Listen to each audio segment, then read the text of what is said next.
થી સામે આવી। બનાસકાંઠા ઉત્તર ગુજરાત વીજ કંપનીના અધિકારીઓ ભ્રષ્ટાચાર કરીને ખેડૂતોને પજવી રહ્યા છે, પરંતુ જાણે કે સરકારની અધિકારીઓ પર રહેમ નજર હોય તેમ તેમની વિરુદ્ધ રજૂઆત કરવા છતાં પણ જોઈએ તેવી કાર્યવાહી કરવામાં આવતી જ નથી। તાજેતરમાં લોકસભાની ચૂંટણી સંપન્ન થઈ અને આ વખતે લોકસભાની ચૂંટણીમાં બનાસકાંઠા બેઠકના પરિણામથી સત્તા પક્ષ ભાજપ જ નહીં પણ સરકાર પણ ચોંકી ઉઠી છે। ત્યારે સમગ્ર ગુજરાતમાં છેલ્લા 10 વર્ષ બાદ બનાસકાંઠા બેઠક પર ભાજપને હારનો સામનો કરવાની નોબત આવી છે અને શું તેનું પરિણામ છે નિરંકુશ બનેલા સરકારી અધિકારીઓ। છેલ્લા ઘણા સમયથી સરકારી અધિકારીઓ પર સરકારનો કોઈ જ અંકુશ ન હોવાના લીધે આ અધિકારીઓ હવે બેફામ બની ગયા છે અને ખુલ્લેઆમ ભ્રષ્ટાચાર આચરી રહ્યા છે અને તેનાથી પરેશાન થયેલી જિલ્લાની પ્રજાએ તાજેતરમાં યોજાયેલી ચૂંટણીમાં પોતાના મતદાનથી જવાબ આપ્યો છે। આવા જ ભ્રષ્ટ અધિકારીઓનો ભોગ ડીસાનો એક ખેડૂત બન્યો છે। ડીસા ખાતે રહેતા સુમેરભાઈ ચૌહાણ લાખણી તાલુકાના ઘોડ ગામમાં પોતાની ખેતીની જમીન ધરાવે છે અને દિવસે ને દિવસે ભૂગર્ભ જળ ઊંડા જવાના કારણે તેમના ખેતરમાં વીજ લોડ વધારવા માટે તેમણે ભીલડી ખાતે આવેલી ઉત્તર ગુજરાત વીજ કંપનીમાં લેખિત અરજી કરી હતી, પરંતુ ભીલડી સ્થિત આવેલી ઉત્તર ગુજરાત વીજ કંપનીના અધિકારીઓએ લાંચની લાલચમાં તેમના ખેતરમાં વીજ લોડ માટે ડીપી નાખવામાં વિલંબ કર્યો હોવાના આરોપ સુમેરભાઈ ચૌહાણે લગાવ્યા છે। મારી લાખણી તાલુકામાં ઘોડા ગામે જમીન ખેતીની આવેલી છે। એનું લાઇટ કનેક્શન ચાલતું હતું અને પાણીના તળ ઊંડા જવાથી મેં મોટી ડીપી માટે માંગણી કરેલી, જેની કાગળોની બધી ફી બી એસ્ટિમેટ વગેરે બધું ભરી અને 9/6/22ના રોજ બધી સંપૂર્ણ મેં મારી કાગળોની પૂર્તતા કરી નાખેલી। ત્યાર પછી મેં વારંવાર બિલ્ડિંગ કાર્યક્ષેત્રે યુજીવીએસએલ આવતું હોવાથી મેં વારંવાર ધક્કા ખાતા, પરંતુ ડેપ્યુટી એન્જિનિયર શ્રી અસારી સાહેબ પૈસા પડ્યા સિવાય કોઈનું કામ કરતા નથી એવું મને જાણવા મળ્યું। તેમણે મને 6 મહિના સુધી વારંવાર ધક્કા ખવડાવીને હેરાન કર્યા, પણ પૈસા વગર કામ થશે નહીં એવું સ્પષ્ટ જણાવતા હતા।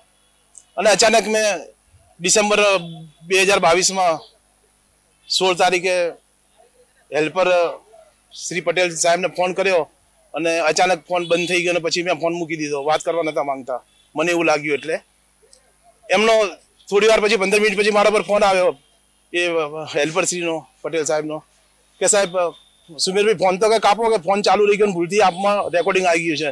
એટલે હું એકદમ વિચારમાં પડી ગયો, હું આવું કંઈ કરતો નથી કે રેકોર્ડિંગ કરતો નથી। એટલે મેં મોબાઈલના સ્ટોર ઉપર જઈને તપાસ કરી કે ભાઈ આમાં કંઈક થાય છે રેકોર્ડિંગ, તો મેં રેકોર્ડિંગ ખોલીને જોવડાયું તો આ લોકો કોઈ ખેડૂતને તોડ કરતા હતા। 9,000 સાહેબના, 6,000 મારા, સાહેબને તકલીફ છે, 40,000 એસ્ટિમેટ ભરી દો, આવું 10 થી 11 મિનિટનું રેકોર્ડિંગ છે અને તેમાં સ્પષ્ટ આવે છે કેટલા સાહેબના પૈસા અમને કેટલા આપશો, આ તે બધું। એટલે મને ખબર પડી કે આ કોઈ ગરીબ ખેડૂતને લૂંટી રહ્યા છે અને હેરાન કરી રહ્યા છે। આ દરમિયાન સુમેરભાઈએ ફોનમાં થયેલું રેકોર્ડિંગ સાંભળતા વિષ્ણુ પટેલ અને શૈલેષ અસારી દ્વારા ખેડૂતો પાસે નાણાકીય માંગણી કરવામાં આવતી હોવાનું જણાઈ આવ્યું હતું, જેથી સુમેરભાઈએ આ રેકોર્ડિંગ સાથે ઉત્તર ગુજરાત વીજ કંપનીની મહેસાણા ખાતે આવેલી વડી કચેરીમાં રજૂઆત કરવાની સાથે સાથે પાલનપુર ખાતે આવેલી એસીબીની કચેરીમાં પણ રજૂઆત કરી હતી। એટલે 2 દિવસ પછી એમના અધિકારી બામણીયા સાહેબને મેં રજૂઆત કરી, સાહેબ મારે 6 મહિના થઈ ગયા છે અને મારી ડીપી હજી બદલતા નથી, મને હેરાન કરે છે, મારા ખેતીના પાકોને બધાને નુકસાન થાય છે। બામણીયા સાહેબ કે આ તમે જૂઠું બોલો છો અને આ રીતે કે ખોટી રજૂઆત કરો છો। મેં કીધું સાહેબ જુઓ આ મારા કાગળો અને આટલી બધી મેં લેખિતમાં અરજીઓ આપી છે ભીલડી ખાતે, છતાં પણ તો એમને ભીલડી અસારી સાહેબને સંપર્ક કરીને પૂછ્યું કે ભાઈ સુમેરભાઈનું શું છે, આ તમારી ફરિયાદ લઈને આવ્યા છે? એટલે કે સાહેબ ડીપી રહી ગઈ છે બદલવાની કે। એટલે આપ સમજો છો કે આ 6 મહિના સુધી ડીપી બદલવાની રહી ગઈ, હું વારંવાર ધક્કા ખાવા છતાંય પછી મને લાગ્યું કે આ બધું તંત્ર ભ્રષ્ટાચારી છે। મેં તાત્કાલિક એસીબી કચેરી પાલનપુરનો સંપર્ક કર્યો અને લેખિતમાં જે રેકોર્ડિંગ હતું એના પુરાવા, મારા કાગળો બધા, પૈસા ભર્યો, એસ્ટિમેટ ભર્યું, બધા પુરાવા મેં એસીબી પાલનપુર કચેરીને રજૂ કર્યા અને પાલનપુરથી શાહીબાગ અમદાવાદ ગયા, ત્યાં પણ મેં રજૂઆત કરી, શાહીબાગ અમદાવાદ પઢારિયા સાહેબને, એડિશનલ ડીજી સાહેબને બધાને।